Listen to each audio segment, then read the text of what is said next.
السلام عليكم ورحمة الله تعالى وبركاته. أنا ونكسن داودياشana qiimaha iyo qadarinta mudan meel kastoo dunida ka joogtaan soo dhawaada. Halkani waa bogeena rasmiga ee Maxidiin Show. Kulanka siyaasiga iyo aqoonyahanka maanta waxaynu la kulannay qof aad inoogu weyn dhamaanteen. Magaca miskiin lagama aha Mawlid Hayr, madaxweyne ku-xigeenka hore ee dowladda deegaanka Soomaalida ahna wasiirkii waxbarashada ee dowladda deegaanka Soomaalida ahna agaasimo hore gudoomiye gobolka Faafan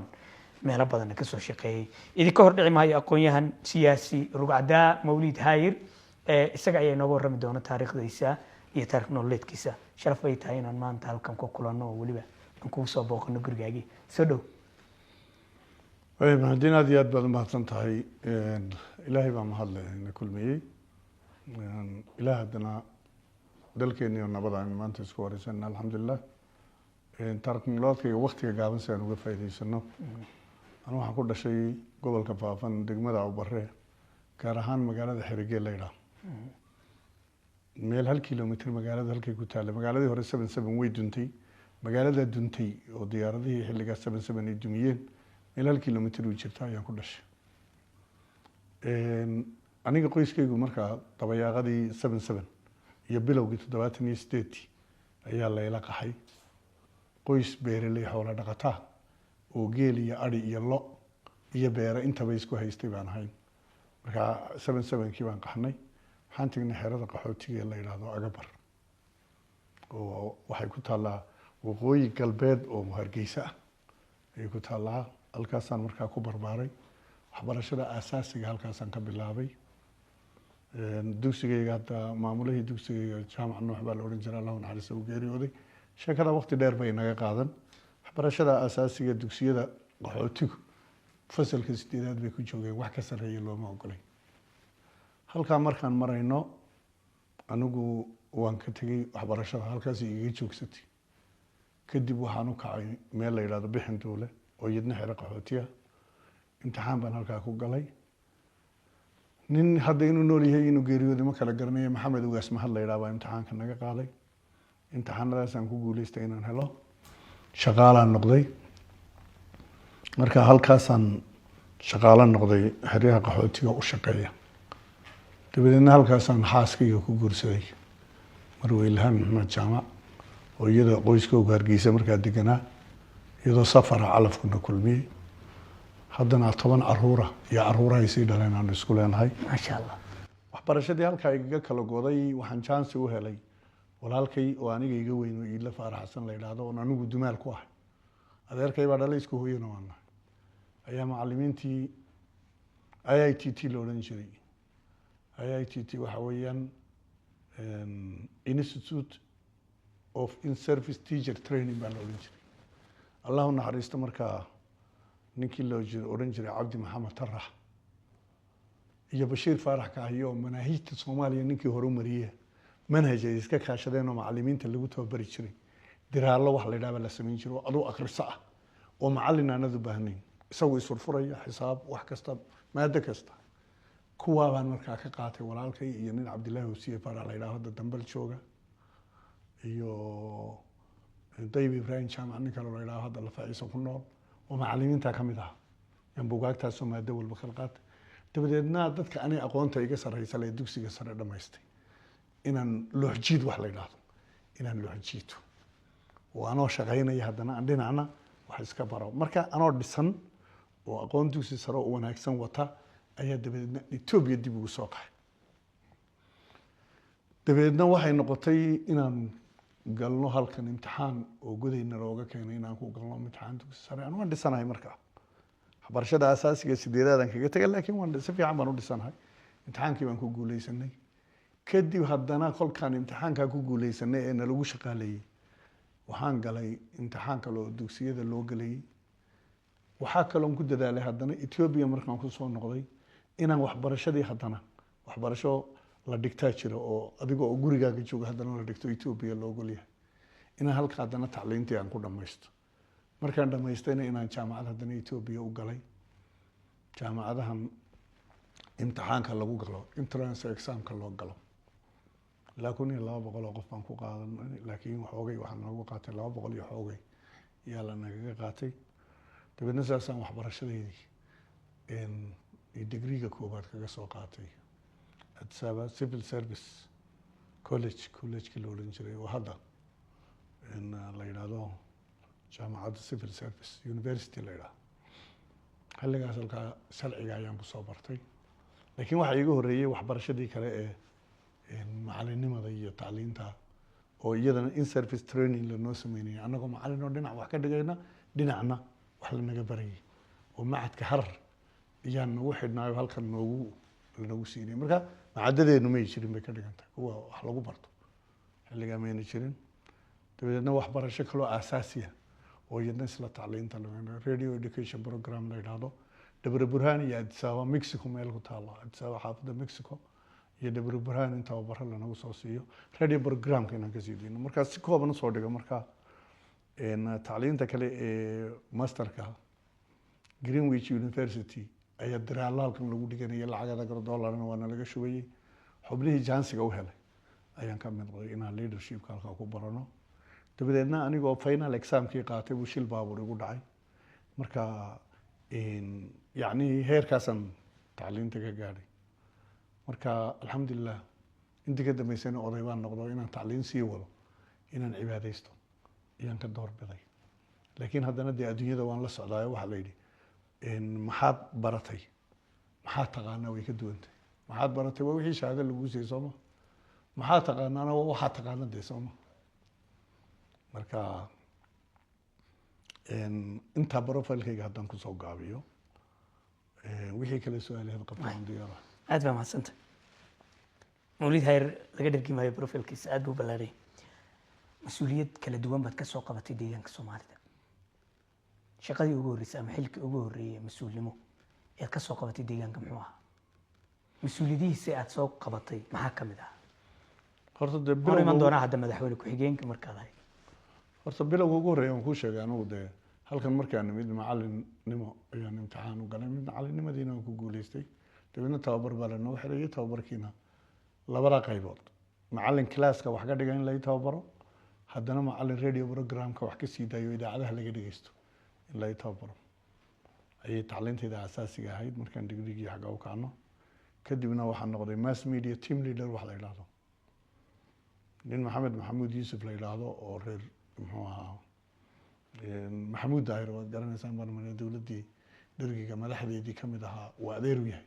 hadda wuxuu jooga Hargeysa USF buu shaqeeyaa yaa madaxii ahaa. markuu isagu meesha ka tegey anaa qabtay meeshii. mudane Salaad Dhabar Yuusuf baa wasiirka ahaa wasaaradda waxbarashada oo haddana wasiir ku-xigeenka. waxaan malaynaya warfaafinta inuu joogo saasay ila tahay. Cabdicasiis Biima oo reer dhagax buura oo nin la yaqaano oo jaamacaddii Lafoola ka soo baxayna agaasin buu noo ahaa. raggaasaa anaga isoo barbaariyey isoo gacan qabtay oo xagga tacliinta aada iiga soo dhisay. Cabdisalaad baa ka mid ahaa macalimiintayda halkan aniga waxay u baraysay oo la yaqaano nin maadada physics iyo xisaabta iyo ah. mini writerna wuxuu ahaa dowladdii Cabdi Maxamed Cumar oo dowladdeedii uu ahaa. waa nin aada u dhisan waa la yaqaanaa. Cabdisalaad macalimiintayda buu ka mid ahaa. marka xagga shaqada waxaan ka soo bilaabay aan ku idhaahdo waa macalinimada. marka taa laga yimaado marka waxaan ka gaadhay mass media team leader oo ah qaybta idaacadaha inaanu madax ka noqdo. marka idaacadihii deegaanka ka jira miya? idaacadaha radio program la yidhaahdo baa jira Haramaayo iyo Roobe iyo Goday oo iyadoo la rakibin ilaa hadda sidii weli aan mashruuceedu u dhamaanin. idaacaddii way taallaa. falaydka diyaaradaha ay u dhawaanaysaa baa la yidhaha laga durkiyo. sidaa la isugu jiijiidanaya qalab Germany laga keeno qaaliya meesha ku baaba'ay. marka laakiin labada idaacadooda kale un baan adeegsanaynay noomay suuroobin Goday. marka taa markii laga yimaado waxaan noqday kolkii jaamacadda sabaan galay sharciyadan soo bartay. dabeedna xafiiska maalgelinta ayaan ka noqday mataqaana wax la yidhahdo madax kooxeed team leader. iminka waxaan manayaa process owner baa la yidhaha baan maleeyaa soo saama kestim iyo waxbaa la yidhaha. laakiin xilliga iyaga waxa la odhan jiray team leader halkaasaan ka noqday. dabadeedna agaasi baan haddana u dallacay. imtixaanaad baa la qaaday. guddi baa la qaaday imtixaanaadka. imtixaanaadkaasi imtixaanaad agaasinimayaasha lagu qaadanayay buu ahaa. guddi baa qaadaysay guddigaasi interview bay la yeelanayeen documentiga qofkay baadhayeen hawl adag bay ahayd madaxweynaha hadda mustafa maxamed cumar baa guddida ka mid ahaa ubax maxamed xuseen giraa ka mid ahay waxaa ka mid ahaa madaxweynihii hore ee waxaa ka mid ahaa daawud maxamed cali baa ka mid ahaa cabdifataax sheekh cabdullaahi baa ka mid ahaa guddiga guddi adag bay ahayd guddidaasi qofkii soo imtixaantaa marka lasoo dejinayo dabadeed saasaan agaasinku noqday agaasin markaan noqday dabadeedna anoo agaasina ayaa la ii qaatay inaan madaxa arrimaha xisbiga isla ahna guddoomiyaha xisbiga ee gobolka jijiga ayaa la ii qaatay markaa gobolka jijiga la dhihi jiray faafan ma jirin haa jijiga la dhihi jiray markaa kolkii jijiga la ii qaatay dabadeedna 6 bilood markaan joogayba guddoomiye gobol baan noqday marka 6 sano iyo badhna guddoomiye gobol baan ka ahaa way waxqabadkaagan u dhaadhacaya mas-uul baad soo martay kala duwan guddoomiyaha gobolkaad noqotay agaasin baad noqotay macallin baad noqotay ilaa heerkii ugu sarreeyey deegaanka ayaad soo gaadhay madaxweyne ku-xigeenkii dowlad deegaanka soomaalida ahay maxaad noqotay shacabka deegaanka soomaalida maxaad is leedahay mawlid hayr waa lagu xasuusan doonaa horta dee waxqabadka midna waa mid institution ahaan wax lagu qabto midna si shaksiya loo qabtaa midna waxaa la yidhahdaa collective responsibility oo wadajir baa loo qabtaa matalan golaha baarlamaanka shacabkaaga haddaad uga doodo golaha kabineega haddaad uga doodo mashruuca dantooda haddaad ku doonto waxqabadka laakiin hoosan u dhaadhaco anu dadkii aan macallinka u ahayn kilaaska dugsiga caadiga macallinka ugu ahaa dadka caanka ahee hadda aan kuu sheegayo garaad kulmiya ka mid a garaad kulmiya waa ruux la yaqaano soo ma ya garaad caana soo maha deegaanka soomaalida oo garaadkii ummaddan deegaanka ha isaga iyo jiilka laba madaxweyne ku-xigeenoo horaa ka mid ahaa ardaydeedii aniga marka haddii maxaa qabtay la yidhaahdo dadkan macallinka kilaaska ugu ahaa ee tabaashiirta qaatay iyo haddee maanta xilal dowladeed iyo kuwa kala duwan hayo adduunka oo dhan jooga taa waa hal waxqabad oo jiilkan wax soo baray baa jooga taa markii laga yimaado gobolka markaan joogay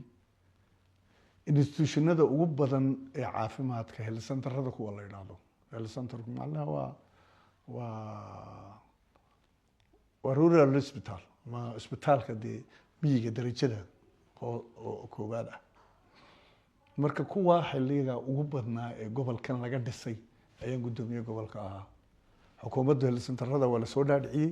awal deegaanka xafiiska caafimaadka qabanayay laakiin xukuumadda waxaa la yidhi shaqooyinkii way jiitamayaane hala dhaadhiciyo gobolada haloo dhaadhiciyo goboladuna waxa weeyaan waa isgaadhsiinuun xukuumadda madaxtooyada iyo waxay isku xidhaan degmooyinka institution budget lagu qabto isagu mashaariic fuliya maaha sidaa awgeed degmooyinkan u dhaadhicin anagu mashaariicda marka waxaan odhan karaa maanta dugsiyada standardka full package-ka ah ee gobolkan ka dhisan hebel iyo hebel iyo hebel kuma odhanayo way badan yihiin iyo health centerada ugu badan ee gobolkan ka dhisan anigu aan guddoomiyaha gobolka u ahaa xilliga iyagay bay dhismeen maantana adeeg bay bixiyaan iskuulkuna adeeg buu bixiyaa ceelasha ugu badanna xilligaa dabagalkooga iyo qodaalkooga iyo baahidooda uu gudbinteeda xafiiska biyo annagayna saarnay taa markaan waxaan odhan karaa maanta dee way garanayaan meelaha gobolka faafan health centerada laga dhisay waxqabadka iyagii intaan gobolka joogay bay ka mid ahay adeeg badan oo dabagal ah oo degmooyinkii laga shaqaysiiyana inaan soo qabanay baan aaminsanahay tahay waa waxqabadkii intaan gobolka joogay agaasinka intaan ahaa waxaan joogay agaasinka ugu muhiimsan ee xafiiska maalgelinta institutionada ugu waaweyn ee magaalada jijiga maanta ka jira intooda ugu badan xilligaa waxay ku baxeen inaan anagu nidhaahno institutionkaasi dhulna hala siiyo brofailkiisa aan eegno cashuur dhaaf aan u samayno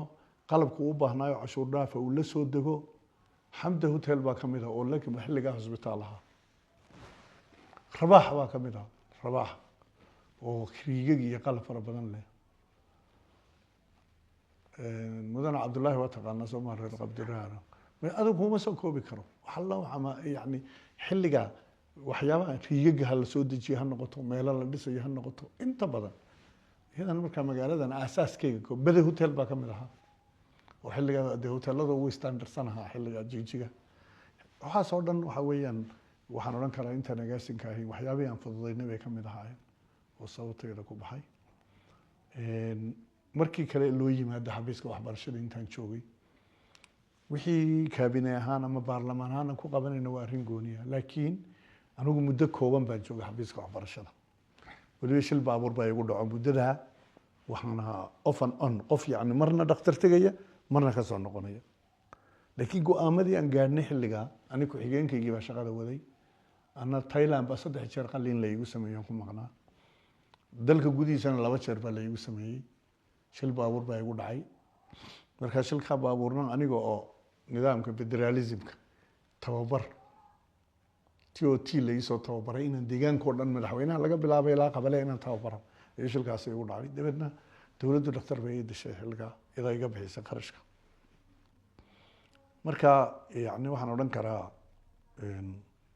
xilligaan soo noqday 24 high school baan dhisnay oo xafiiska yani maanta waa adeeg bixiya haddaan kuu sheego meelaha laga dhisay salaxaad baa ka mid ah waa remote area meel fog wey ardayda salaxaad intii la soo qaado tugaga laga soo tallaabiyo erar iyo fiiq laga qaadi jiray imtixaanka dhibta haysatay fiiraado laakiin halkooga inaan ugu dhisnaan ku dadaalo hardiin baa ka mid ah markaynu ku socono Addis Ababa soo tuulo Soomaalidu leedahay ma sii marnaa Washington inaan gaadhay high school baan ka dhisnay Charati baa ka mid ah ma soo koobi karno dhagax buur baan xaafadda shanaad iyo xaafadda afraad ka dhisnay mid A iyo mid B oo midka A gi waliba fooq yahay qawridaar baan ka dhisnay marka shaxda sidaa markii loo eego degmooyinka shaxda sidaa markaad isku hor dhigto eed eegto degmada profile-kayga education-ku siduu yahay imise school bay leedahay imise dugsi sare degmooyinka maran baan geynaynay markaa iyo kuwa ardaydu isa saaran tahay sida matalan magaalooyinka jigjiga hadda 4 meelood baan ka dhisnay 3 meelood xaafadan dhinacan jigjiga xagga ableelaha la yiraahdo dhinacan kale xaafadan kale la yiraahdo laanta hawada xaafadan kale iyadana markii loo socdo jigjiga in loo socdo wajaale lamida dhinaceeda dugsiga modelka ahaa marka in xaafadaha jigjiga bartan kuma loo soo doonanayo dugsiga sare marka magaalooyinka waaweyn baa dhibaatadoodii xaliyay baan oran karaa waxaa kaloo xaliyay dhulka fog ee aan dugsi sare lahayn marka waxa gacantayda aniga ku dhismay inta marka dadka bulsho kolka dhisayso xagga aqoonta laga dhisaa adduunka oo dhan saa weey marka anu wax qabadkaygu u muhiimsan waxaan oran karaa dadka xagga aqoonta ayaan ka soo dhisnay aadiya in xafiiska waxbarashada iyo su'aalan ka weydiin doona oo soo laabanaya aan ku horeeyo ciidankii deegaanka Soomaalida macallin baad ahayd waa ciidanka liiga booliska tababar kala duwan ayaad u soo qabatay arinta maxaad nagala wadaagi kartaa macallinimadaada ciidanka horta anigu macallin baan ahaa waran waliba buug laga qoray baa arkay hadda buugaagtii laga qoray qaar baan hayaa hadda ku tusi doonaa haddaan hayaa hadda tusi doonaa dufcaddii koobaad ilaa 9aad hal dufcad oo aan dhakhtar ku maqnaa yaa ma garanayo dufcadaas ma shanaad ma afraad midka ahayd ma garanayo dhakhtar baan ku maqnaa midda kaliya markii laga reebo inta kale oo dhan koobaad ilaa inta anu laakiin tababar military ma qaadan qof iska shacab baan ahaa anu waxaan barayay waa shuruucda xuquuqda aadamaha dastuurka dalka sharciga booliska ku aasaasan yahay waxa booliska u xalaala waxa ka xaaraana iyo akhlaaqada booliska looga baahan yahay bulshada sidoo ula dhaqmayo mas'uuliyadda bulshada ka saaran waajibka isagu u leeyahay waajibka bulshadu ku leedahay haddii naftiisa iyo qorigiisu khatar gasho xuquuqda istifaac u leeyahay iyo inuu isagu ilaaliyo bulshada u yahay iyo inuu u siman yahay matalan xisbiyada oo kale xisbi ma raaci karo isagu uu dhaxaynaya معارض يا محافظ كل بكي قبصدوا عسكري وياه يسوي إنه كلا راعو كلا هيلينا معه حيابها نوع عسل إنه برينا مركا عسكري لا تبر بالسياح اللي هو military training هو physical مهنا هو mental حاجة مسكحة مركا أنا حاجة مسكحة كتب بري لكن تبرك كلا ده شقة إذا ما بقى أنا محن ما مركا ويتبرك أجمل ويلي سيدي هذا تبرتة ودستي ملاقات waxaa xilligiinii la tabanayaa inay tacadiga ugu badan ciidanku sameynayeen. horta waxaa jira ciidanku horta dee malaa'ig maaha, dadka caadiga bay kasoo dhex baxaan. kuwo wanaagsan oo akhlaaqad badan baa ku jira oo ehlu cibaadaha, kuwo asal ahaan akhlaaqad u dhashay oo edaf badan oo wanaagsan baa ku jira, oo saraakiil fara badan iyo kuwaan saraakiil hayn intaba. horta waxa janan joogay iyo waxaa marka ciidankii booliskii hore laga reebo nimaanan isagoo dablaa hor fadhiisan maba jiro. nimanka janaalada hadda joogay gaar ahaan liyu booliska ahaan jira, kuwa booliska caadiga maaha, kuwa booliska anu macallin umaan ahayn. laakiin dee adigaaba su-aal dib ku weydiini, sheekhu waxbuu wacdiyaa oo masaajidka waxbuu ka wacdiyaa, laakiin dadka wacdiga uu jeediyey qaarkood hadday kolkay masaajidka ka baxaan ay waxadaan, ma sheekha mas-uulkaa? sheekhii waxuu sheegay miyaa mas-uulkaa? ee wayna weelaynin wacdigi bayna weelaynin. marka dadku inta badan way qaateen, laakiin xaggan kale tacadiyada iyo hawshoodu arrin gooniya wey. meel kasta oo laba ciidan isku qabtaan oo laba xabadood laba qori la isku rido fawdaa ka dhalanaysa caalamka oo dhan haddaad eegto. marka taa iyadu waa arrin mawduuc gooniyo, arrin gooniyo oo in gaara laga hadlo. ciddii tacadi ummadda u geysatayna dee iyadana in lagu cafiyo maaha, anugu in lagu cafiyo ma aaminsani, laakiin si akhlaaqadaysan oo xaqiiqda in wax loo xaliyo ayay u baahan tahay. laakiin arrintaasi waa sidaa wey. xukuumaddiinii aada madaxweyne ku-xigeenka ka ahay dhanka waxbarashada oo adigu aada wasiirka waxbarashada ahay, waxaa lagu eedeynayaa inay qash iyo bug ay kusoo bixi jireen ardaydu. maanta maxaa isbedelay? eedaasi maxaad kaga jawaabaysa? ilaan wasiirka waxbarashadaad soo martay deegaan. horta waa runtaayoo anigu arrintaa waan ka markhaati kacayaa inuu qish iyo dhibaata ay jirtay, markhaati baan ka kacayaa, waa run. tusaale ahaan mar baa la ii diray shaqo webiga inaan kasoo shaqeeyo. guddoomiye gobol markaa waxaa ahaa wasiirkeena maaliyadda hadda jooga wuxuu ka habdheer. halkaasaa la ii diray anigoo la taliya xafiiska waxbarashada xilliga waa markaan gobolka iga tegey. waxyaabahaan arkeen kuu sheegaya cajabta badan leh. arday baa jarati laga soo bedelaya, bedel baa loo qaadaya. waa arrintaas soo taabtay wey. waxaa loo soo bedelayaa ceelkari isagoo lixaada. hal sano ceelkari joogay, dadku waa wada ehel, waa isku wada abtay, waa wada isku wada seedi, waa la isku dhex jiraa. xaafid edad iyo habaryatii maxay baa la geynayaa. ardaydii kale oo weli 7 dhiganaysa ayuu ku noqonayaa isagoo 9aada. waana la isgaranaya waa in hebel sama. marka wax isdabamarin iyo qish iyo balaayi iyo inkaar iyo saancad way jireen, waa run. adduunkana waxa laga baabi'iyaa markii bulsho la baabi'inayo boolicigii gumaystayaashii reer Yurub ay isticmaalayeen weeye, xagga educationka laga baabi'iyaa dadka. marka waxa weeyaan arrintaasi masiibo weyn oo jirtay bay ahayd. anu xilligaygii markaa waxaan tamay arrintan inaan jaynkan kala gooyo, waa wax la soo maaha. maamulaha dugsigu waxa lagu qiimeynaya ardaydaada imisaa gudubtay in la yidhaah. si ardaydiisu u gudubto imtixaanka waa in habeennimadaa si lagu helaba la helo, kadibna macallimiintu maadooyinka si ugu kala fiican yihiin loo dhiibo, dabadeedna maadooyinkii oo laga soo shaqeeyay ardayda qish ahaan loogu qaybiyo. masiibo wey. ardaygii markaa waxa kii dadaali lahaa iyo waalidkiisu dadaal odhan lahaa iyo wixii oo dhaniba waxa la odhanayaa maxaa hadduu dadaaliyo haddii kale waa yaa la odhanaya, isku halayn baa imanaysa. taana waxay keenaysaa arday aan beeskiisii aqoon ahaan dhismin inuu a square keeno, macnihii maado kasta a ka keeno, kadibna jimo dhaktarnimo loogu qoro, 2 bilood intuu joogin ama 3 biloodna la soo eriyo. ardayda Soomaalidu waa arday la yaqaano oo jaamacadaha Itoobiya caanka oo IQ-googu fiican yahay oo la yiraahdo ardayga waa Soomaali. marba hadduu Soomaali leeyahay tacliinta waa looga dambeynaya. fikirkii nooca ah baaba'aya marka arday aan beeskiisu dhisnayn. waa Soomaali waa run, laakiin beeskiisi ma dhismin. Soomaalinimadu maxay u qaban marka? ardayga Soomaaliga ee IQ-ga fiican ee waxbarashada ku fiican dee beeskiisa in asaasiga ahaa uu soo dhismo ayuu wax ku keenayaa Soomaa. haddii laakiin taasi dhici weydo maxaa dhacaya walaal? anu marka chainka noocaaya in la kala jaro ayay had anigu shaqada anigu xilligaa qabtay. arday badan baa dhacday, laakiin maantay ka dhici badan yihiin. 8 sano 10 sano ka hor wixii anigoo markaa aan garanayay ee hal la gooyo aan idhi oo qishkan iyo masiibadan hal la gooyo oo ardaydu dadaal iyo imtixaan iyo bees dhismaha ku timaado ayaa dib laga gartay hadda kala laga diiday markaad tiri arrintan hala jiro dhibaatada ugu weyn shaqada lagaga qaadayba taas ay ahayd aan shaqadii aan hayo ku waayay xaqiiqo marka laga hadlo yani waa qashka dadka aan ka dayno oo dhallinyaradeenna anigu meel adag baan iska taagay ardayda in qishkii la adkeeyo imtixaankii la adkeeyo ilaaladiisii la adkeeyo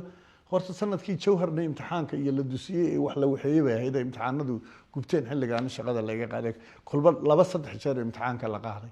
ee kolba uu fashilmay kolba baxaysmay jawhar oo dawladda Itoobiya mucaarad ku ahaana umar walba imtixaankii la diyaariyay qishkiisa helayay wixii la isla burburay bay ahayd laakiin anigu waxaan aaminsanahay in dadkani ay bulsho ahaan dhismaan arday beeskiisu dhisan yahay oo aqoon leh oo fit ah inuu jaamacadda galo Itoobiya waxa ugu fiicnaa deegaanka Tigreega xagga waxbarashada Addis Ababa Hararida waa meelaha ugu wanaagsan waxbarashada way ka mid ahayn diriraba sidee lagula tartamay markaa ummad qish iyo isdaba wareeg yaa rasuulku muxuu yidhi man qashana falaysa minna waa yani qishka iyo wax isdaba marintu diinta xataa meel kuma laha marka anu taasaan la dagaalamayayo ardaydu in ay dhacaan oo xaqiiqo intii wax baratay uuna ay gudubto laftigeega shaqaan qabanay ahayd ardaydu way dhaceen sooma inay dhacaan oo ardayga beenta iyo bugta ku socdaa uu dhaco iyaaba shaqaan qabanay ahayd warkaygu ma ku galay horta si fiican way mawlid mudane iyadana waxaa xusid mudan intaanan gaadhin khilaafka adiga iyo madaxweynahaagii idinsoo dhex maray ee xilka lagaaga qaaday mas-uuliyiintii deegaanka soo maray dhammaantood gabood fallayaal bay ahaayeen intooda ugu muhiimsanay dulmi bay sameeyeen waa laga jiray qaarkood waa la xidhiidhay mawlid hayrse weli waa joogaa anoo dib kaa weydiin doono beertaada iyo hawlahaga kalena mawlid hayr muxuu kaga duwanaa mas-uuliyiintii deegaanka soo martay ee tacadiga geysatay bro horta waxa weeyaan mas-uuliyadda cid kastoo adduunka mas-uul qabatay eedna wuu galaa waxna wuu qabtaa xaqiiqa wey laakiin intay leeg tahay ruuxba intuu ku leeyahay dee dabadeedna waa lagu kala tegayaa markaa anu hadda maalintii xukuumaddayadii dhacday ka hor baan anu xilka dowladda ka tegay shirkii qabridahar ee xisbiga la qabtay ayaan anu dowladda ka tegay dabeedna xafiiska environmentiga ama ilaalinta deegaanka ya oo exit strategy unda iska ahaa yani qofku kolkuu sii baxayo albaabka uu ka baxayo loo sii yara salaxo ayaa markii dambe aan joogay laakiin haddaan si kooban usoo gudno anugu macalimiinta muxuu ahaa ciidanka aan tababarka siinayo markii laga yimaado institutionka aan joogay institutionna waxay ahaayeen xafiiska dakhliga ku-xigeen baan kasoo noqday macadka maareynta iyo maamulka lagu barto ama kuliyadda maareynta iyo maamulka maareeyaan kasoo noqday gobolka faafan gudoomiyaan kasoo noqday wasiirka waxbarashada horaan usoo sheegay waxaas oo dhan laakiin hal arin madaxweyne ku-xigeen xataa waa noqday waxaa weeyaan marka hore bulshada aad ka soo baxday waa inaad ogaataa iyada inaad ku dhex noqon doonto haddana haddaad nooshahay oo aanay wadku ku qaadin markaas sabab aad isku dhibaatayso ood u waxaysaa waa inaad marka horeba mentalityga kugu jira ayay ku xidhan tahay inaad iyaga ka dhex timid kuna dhex noqon doonta haddaad garanayso cagta halkaad dhigaysa waa inaad garataa markaa kaanu si kooban markaan kuugu soo dhigo dadka Soomaaliyeedna waan markhaati gashanaya ana madaxweyne ku-xigeena gaari qabaalo ciidan saaran yahay daba socdo weligood lama arag waxaan odhan karaa dee intii aan islaalin karayay baan islaalinayay hadalkoo gaaba way iyadana waxaa xusid mudan inaan ku weydiiyo maanta hees waxaa jirta aada la isu dhex wado oo markii la xasuustaba la leeyahay waxaa loo qaaday oo xilka markii uu kasii degayay loo daaray loogu dul heesay mawlid hayr madaxweyne ku-xigeenkii hore deegaanka Soomaalida heestu waa tan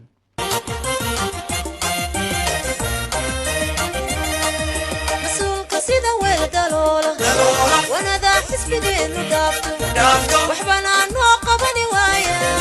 وحواجب لوغو يشي إنو حلقا صوريجو إنو حلقا صوريجو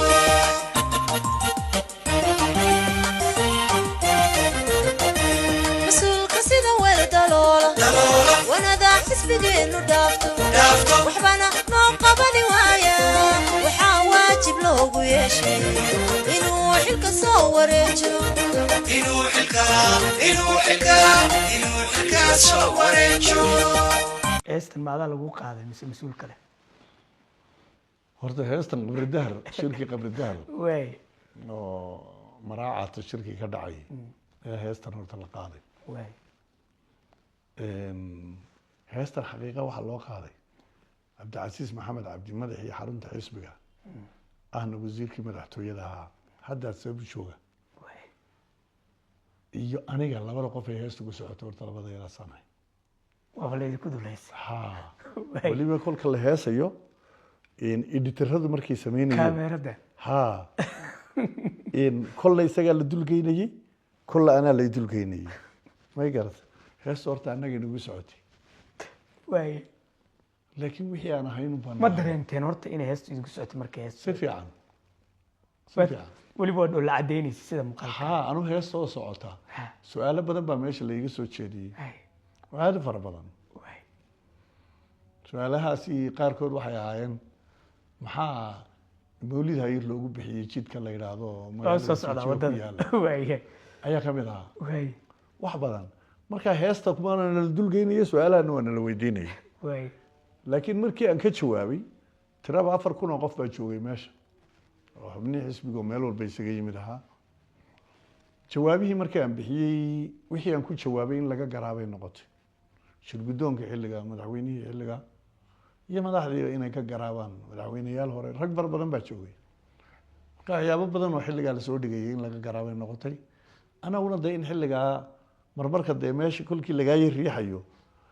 dee haddii heesun lagu yar duldhigo oo aan lagu tukantikin oo aan lagu dhibaateyn oo lagu xidhin oo heesun lagu yar dulkaya dee maxaaba lagu yeelay waxaa tabuba tahay waxaa ku qaban marka waxaa leedahay heestu caadi bayba iska ahayd daan la isriixriixi dee waxay caadi u tahay soo ruux meel laga riixayo haddii la doono ilaa jeelka la kaxeeyaa ma jiro dee hees haddii lana yar dulgeeyey oo markaa xilliga dadkana lagu yar maaweeliyey maxaa dhibahee jira dee waxaan nahay un baana qaban oo nahay soo ma waa garta adiga cabdi maxaad isku khilaafteen horta dee anu madaxweynahaygii buu ahaa waana la xidhay dee uuna ka soo baxay laakiin madaxweynihii xilkii laga qaaday oo weliba la xidhay inaan hadda u gogol dhigto oo maxaad isku khilaafteen iyo maxay hawshiinu ahayd aada loo sii dhex galo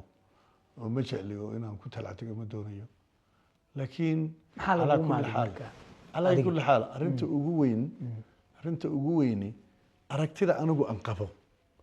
in qof ahaan gaar ahaan stationkii la ii xil saaray inuu ku horumaraya aan aaminsanaa iyo aragtiga hogaamiyahaygii oo madaxweynahaygii uu aaminsanaa waxoogay way kala bayri karaan oo dabeecadda bini aadanka iyo habdhaqanka bini aadanka ay ka mid tahay waa iska sunna in dadku kala duwan marka arrintaasi in lagu sii talax tago ma doonayo madaxweynihii aniga madaxweynaha ahaa dee ruuxu waxna way ka xumaanayaan waxna way u hagaagayaan taa markaa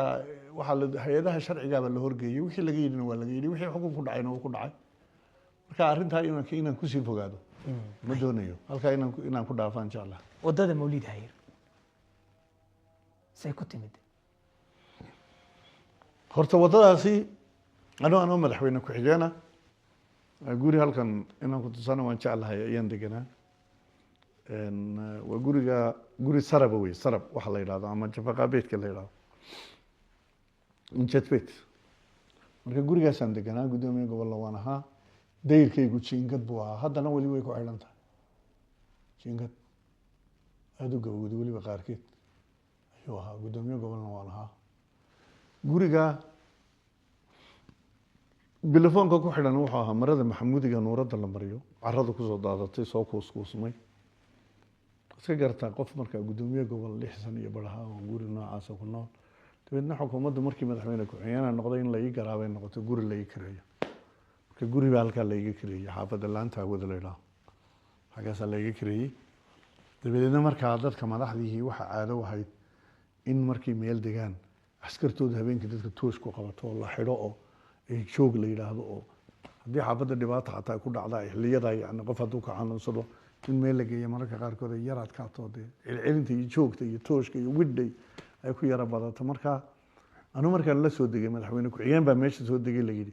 dadka inta daariskayga ahayday dhibaato kusoo korodhay bay u arkayeen oo hadhow celcelin iyo joogso iyo xaggan ha u kicin iyo waxaa badan ay ku imanayaan anaa askartii waan la dardaarmay waxaan ku yidhi dadka wixii dee aad ka shakidaan uun ciidan baa tihiin mooyaane cidna hala hadlina cidna toosha ku shidina shaqadiina iska haysta dee wixii aad aada uga shakidaanna si asluub leh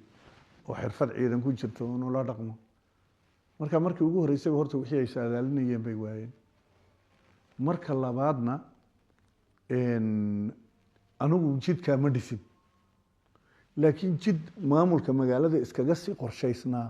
oonan rool haba yaraatay inna ku lahayn anigu ayaa markaan 2 maalmo deganaa caradhigii lagu soo bilaabay dabadeedna dadku waxay isku sheegeen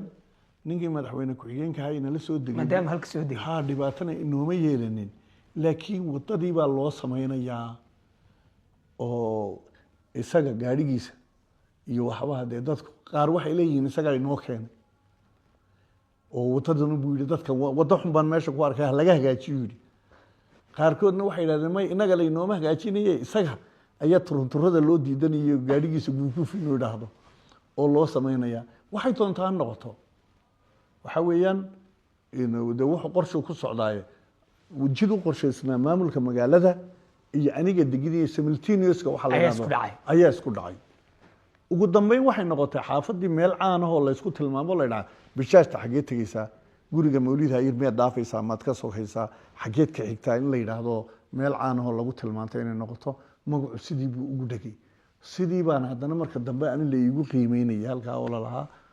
xaafadda waxa jidka wax mawlid hayir loogu bixiyay 7 guri iyo wax buu ku leeyahay yaa kugu qiimeynay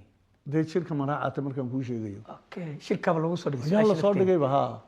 anigii markaan ka jawaabay waxaan wanigaan meesha guri kuma lihi gabadh reer dhagax buura la guriga deganahay gabadha reer dhagax buurna dibadday ku maqan tahay gabadha walaasheed niman isku cidnahay oo reer la faciisa oo nuur la yiraahdo ayaa qaba gabadha ganacsatadii dhagax buur xoolaha ka soo iibsan jirtay berigii hore Djibouti geyn jirtu kamid ahaa gabadh buu ka soo guursay dhagax buur marka ninkii anigana jifo hoosaan isku nahay marka ninkiiba gurigan aniga iga kireeyay gabadha lahayna gabadh reer dhagax buur ay ahayd waa guri la yaqaano nuur baa la yiraahdaa ninka nin reer la faciisa oo isku jifana oo isku reerna guriga markaas ana la iga kireeyay waa la yaqaanaa Soomaa ana markaas su'aalaha markii aan ka jawaabayay waxaan wani aanu meesha guriga hebel baa iskale anu saasan kirey ugu jiray dawladana ay kireysay anu meesha gurina kuma lihi suulina kuma lihi todobada guriyeed sheegaysaan haddaad xujadoodiina haysaan waxoogiina haysaan dee anigu xisbiga waan ugu deeqay qaata jawaabihan bixiyay ha dee idinkaa sheegaye ciddii ani markaa su-aalaha iisoo jeedinaysay baa sheegaysa soo ma dee haddaad sheegaysa anugu ma aqaane ile adaa yaqaane dee adigu anugu waaba hadday sidaa tahay waan idinku deeqee guriga iyo xujadiisa iyo wixiisaba qaata marka in laga garaabay noqoto wixii inuuna xaqiiqa ahayn shirgudoonkii madaxweynihii xilliga dadyo qaarkood waxay leeyihiin waxyaabihii lagu maagay bay ka mid ahay wadada ee mawlid hayr haddii laygu maagiyo haddii kaleba wadada say magacu ugu baxay waan kuu sheegay haddana google-ka ku jira Ethiopian Rail Authority uu diiwaan gashan yahay hadda waa arrin faraha ka baxday waa wax la yaqaano haddaad ku qorto google-ka waa kuu soo dhigaysaa google mapka haddaad ku qortana wadadii buu ku tusiba marka taa wax lagu sii fogaada maaha hogaaminta deegaanka Soomaalida ama horeysa ama hadda dambayso markay xilka ka tagaan waxay isu bedelaan macaarad ad maxad ka duwanta adigu adoo wax macaarad kuma arkin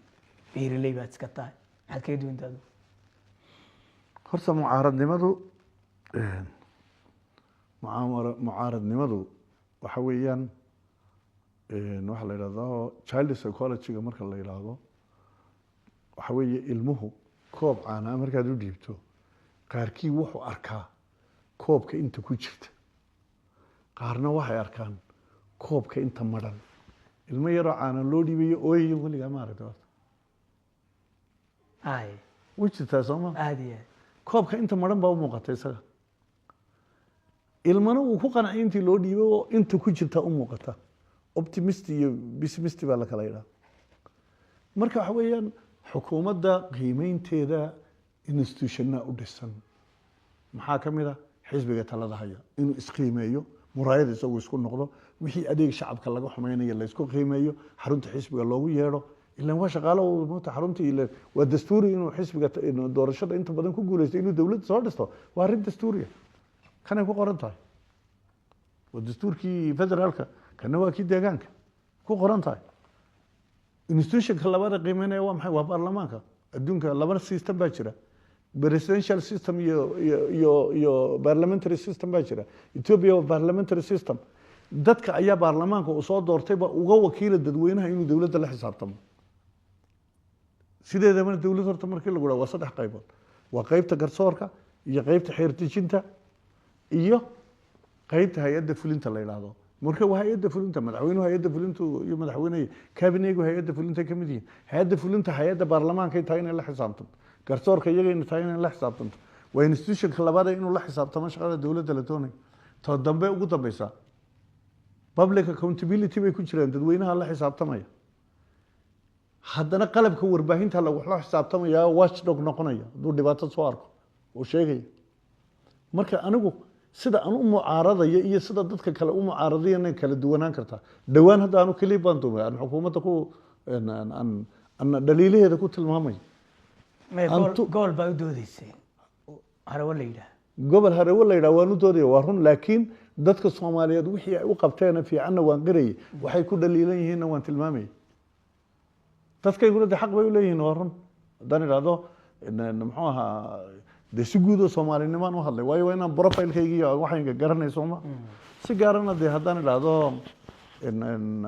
xaggan bal dee sidaa loo yar eego dee wax eeba maaha xagga qiblada loo yar jeesada haddaan ma waxban biyo ya deegaankaygu xagga qibladu inaga xigaa xukuumaddu bal buurta xagga ha u yar eegta haddaan idhi dee ma khalad baan sameeyey waxa maan samaynin waa garta aad baad mahadsan tahay mas-uuliyiinta deegaanka Soomaalida markay xilka ka tagaan madaxweynayaasha waxaad arkaysaa madaxweyne hore oo bajaaj raacaya adiga si kula muuqata arrinkaas maxaa soo talo oo iyo tusaale bixinaysa horta waxa weeyaan in dadkani public figure buu noqday qofkani qof muhiim ah oo bulshada soo xukumay oo madaxa oo indhaha dadku wada hayaan buu noqday ruuxa noocan ruuxaas inuu bulshada ku dhex bahdilnaado ama biilkiisa cidhiidhi galo ama noloshiisa uma bahdilnaado waa laba qaybood baan qaybinaa mid xukuumadda ku dhaliilan dadka noocaas ah in la ururiyo oo la daryeelo oo laga warhayo sida adduunyada kaleba ka dhacda awaaj bayaan intii la soo saaro iyagii loo kala saaro cabinet level kuwii maxkamadaha soo qabtay madaxweynayaashii madaxweyne ku-xigeenadii guddoomiyaashii baarlamaanka guddoomiye ku-xigeenadii guddoomiyaashii maxkamadda ku-xigeenadoodii kabinega levelka noocaas in loo kala saaro oo daryeel la siiyo marka ay ka tagaan waa mas-uuliyad xukuumadda saaran federaalku way sameeyaan deegaamada dariska oo dhan adduunyada waa la sameeyaa taa xukuumad ahaan bay ceeb ku tahay midna waxa weeyaan dadka xilka ka tagay dee waxa fiican inay iyagu qudhoodu ay markay xilka ka tagaan ay bulshadoodii ku dhex noqdaan oo dee shaqooyin wixii ay qabsan karaan iyo xirfad wixii ay leeyihiin ay ku noqdaan marka labaan kala saarno mid waa dhaliil xukuumad ahaan lagu dhaliilan waa la dhaliilayahay in dadka la daryeeli waayo madaxweynihii hore mid buu ku wanaagsanaa dadkii nooca ayaa uu wada yeedhay dhinaciisa fiican soo in la sheego ma fiicno uu yeedhay uu daryeelay mashaariic buu u sameeyey calafka xoolaha beera buu yidhi beero uu sameeyey kor bay noloshooda u sugaan marka taa waa dhinaca dhinac kalena iyaga qudhooda inay shaqaystaan wey si kale markii loo eegana dee iyadoo dhaliishu sideeda tahay dee adduunkaba waxaa jira madaxweyneyaal baaskiil dadka ku dhex mara oo haddana madaxweyne dala way jirtaa marka يعني بجاشين الرعاي دينا مركي لا يجو وين بروتوكول كيسي نظام كيسي لا يجو دينا مركي لا يجو وين دد كيسي كده إحنا قضي يعني شرف بوليه قف كاس ويان دينا كلا مركي لا يجو بجاش تعدوها يجي المية هذا كيسي كني أنا قولي بجاش تورعاي يجي وقف شرف الأون آدي يدب بلشة الدحية كل هاي ودد كيسي ده صعبة لكن waxa ka fiicnayd in la daryeelo isagoo dhowrsoon oo muuqaal fiican leh oo gaadhi iyo daryeel wanaagsan wata inuu dhex maraa fiicnay ya taa dhaliil xukuumadda bay noqon laakiin in isagu inuu iska shaqaysto iyo inuu bishaash raaciyo sharaf gaar ah bay u tahay qofkaasi waxa weeye inuu qof jira yahay ummadan aan soo dhibaatayn inuu yahay bay dhinac ka muujinaysaa waay mawlid hayr gebi ahaan siyaasadii faraw ka qaaday baa la yidhi beeraley buu noqday arda maxaad uga jawaabaysaa horta dee waxa weeyaan wataan hadda carabka ku hayay wey oo in markii xukuumadda laga tego isha dakhliya keliya aad sugaysaa inay xukuumadda u noqotona maaha beeraley baa noqday beerahana anagu roobkan ku beeranaa hadda laakiin rajo weyn waxaan ka qabaa ilaahay inuu ii fududeeyo inaan riig iyo wax la qodo ama ciyaalada iyo caruurteyda oo dibadaha ku maqan la kaashado ama dee ilaahay baa arsaaqad kale meelaha ka keeno ama dee taageero baan helo oo taageero baa la helo laakiin hadda roobkan wax ku beeranaa alxamdulilah waxa way noo baxaan ciyaalkaygan hadda qaarkood way shaqeeyaan oo hadda wiilkayga shabeelle bankii buu mid ka shaqeeya jaamacadahan ay ka baxeen runtii cashuurta dowladayda arday caruurteyda kusoo baxeen anigu cashuurta dowladda waxaan kusoo bartay aad baan yani dadkayga iyo dalkayga ugu mahadnaqaya adigu yani waan ku hanweynahay inaan anigu wax ku soo barto iyagiina wax ku bartaan qaarkoodna dibadda inay joogaan laakiin inaan beeraley noqdo laftigeegu family background laakiin markaan kuu sheegayeen macalinka ahaa ka hor UNHCR baan u noqday shaqaale bulshada community-ga ka socda xilligaa laga bilaabo ee qaxootiyadii laga soo noqday aan kuu sheegay ilaa maalintan madaxweynaha weligay beer baan qodanayay weligay hadda maanta Soomaaliya ma joogno khudradii aniga beerta aan roobka ku beeray gurigay taala hadda mutus hadda iyada ku qaday insha Allah hadhuudhka hadda gurigu yaala aniga aan beertay xaafadda kolka bariiska iyo baastada iyo wax yar kooban laga reebo waxa laga isticmaalaa xaafadda waxaan anigu la soo baxay weligayna waa la soo baxay agaasin intaan ahaa macallin intaan ahaa ilaa intaan madaxweyne ku xigay weligay beer baan qodanay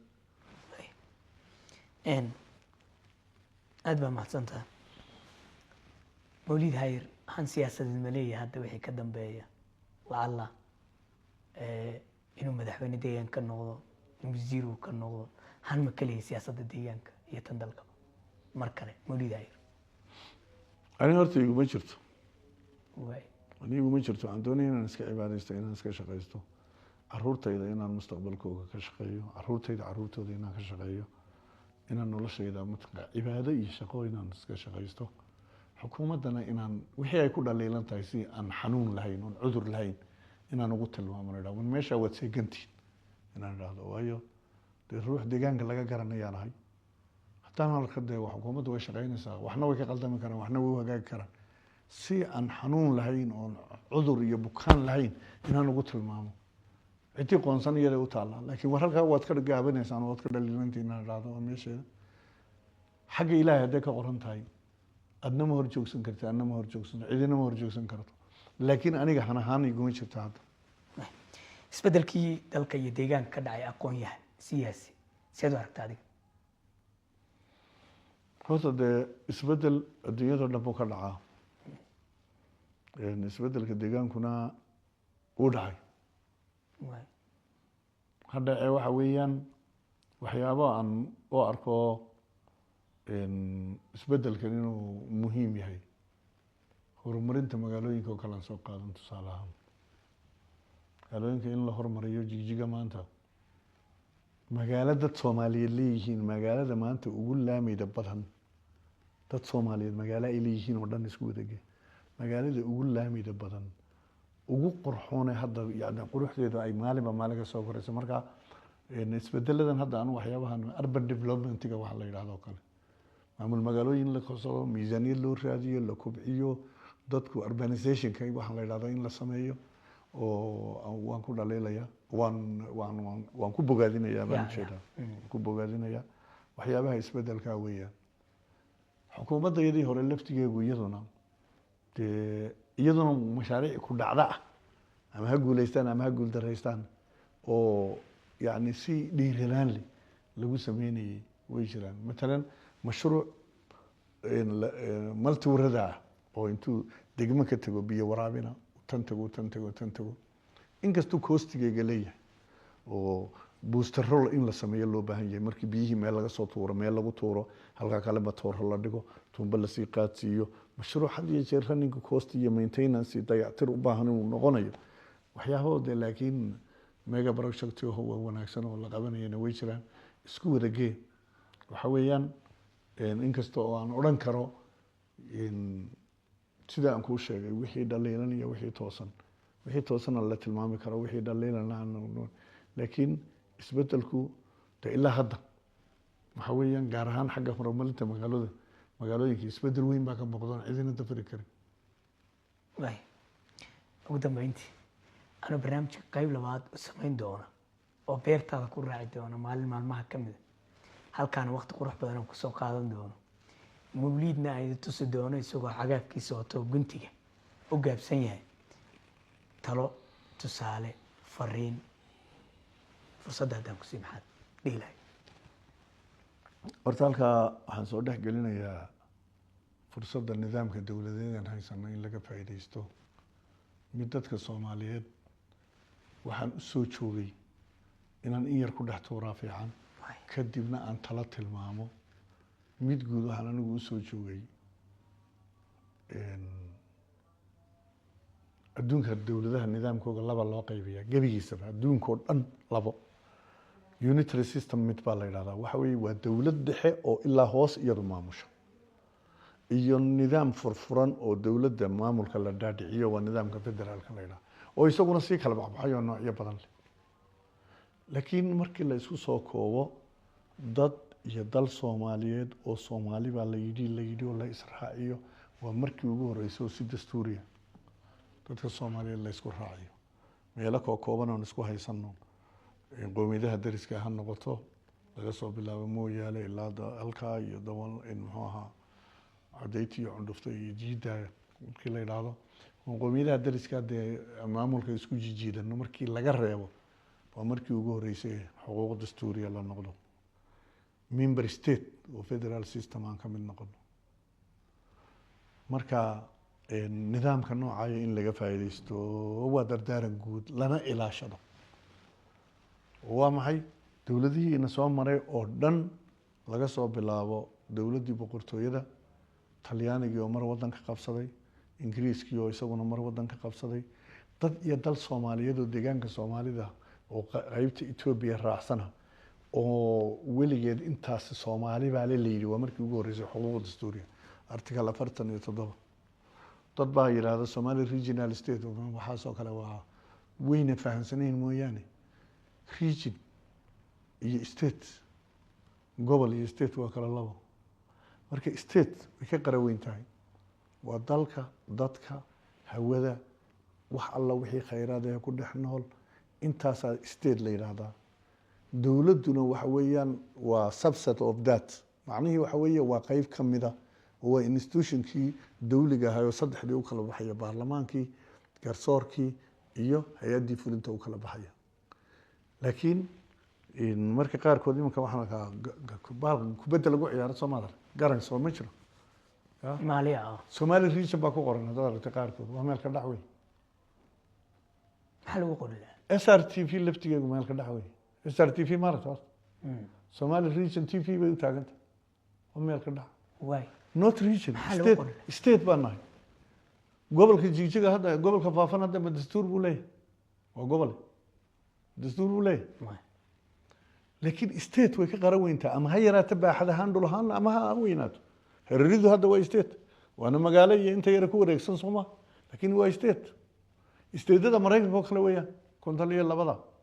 ay la mid tahay marka maxaa la dhihi lahaa qodobka de waa Somali state SRTV waxaa loo bixinayaa SSTV SSTV baa la odhan lahaa sida saxdiisa wey article 47 adba hoo akhri ma gobol baa ku qoran 47 soo saar qodobkiisa shanaad soo saar 47 sub 5 soo saar adu maxaa ku qoran Somali state mise waxaa ku qoran mise gobol baa ku qoran 47 soo saar firqadiisa shanaad way marka macnaha waxaan ka wadaa state way ka qaran weyn tahay waa dalka xuduudihiisa hawadiisa biyihiisa barigiisa ugaadhiisa xoolihiisa caradiisa macdantiisa batroolkiisa dadkiisa wixiisa oo dhan baa state la isla yiraahdaa dastuurna way leedahay okay marka waa arrin cajiib weeyaan waa waxaynan dawladihii hore midna inaan ku soo qabin idinku markiina maxaad arrintan u sameyn weydeen Somali state ilaan idinka laftiina baa leedin ka bartay regionka madaxda deegaanka soo haydeen maxay idinku ugu dhaqmi weydeen dastuurka anu horta aragtida qofku qabaay waa aragtida waxaan ka hadlayaa aragtidayda ما هو قلب شرعي وقلب دستورية وقلب شرعي ها أنا ما علمتها إلا ما أنت وحن كده يا إن ستيت بيننا هاي ريجن كان يوحن نجد وارن دستوري ما هاي ريجن لا هذا دي حقيقة تواصل والله صحيح دستوري بقى طبعا ما دستوري ما هو قبل ريجن ها سيد الدستور كذا الكوكاري مين بريستيت وده ويكقروين يدا قبل الله سيا رنس هذه gobolka horta barbar waxa loo isticmaalo gobolka bariga dhexe gobolka bariga fog maxay marna saa loo isticmaali jiraa subcontinent oo gobol ahaan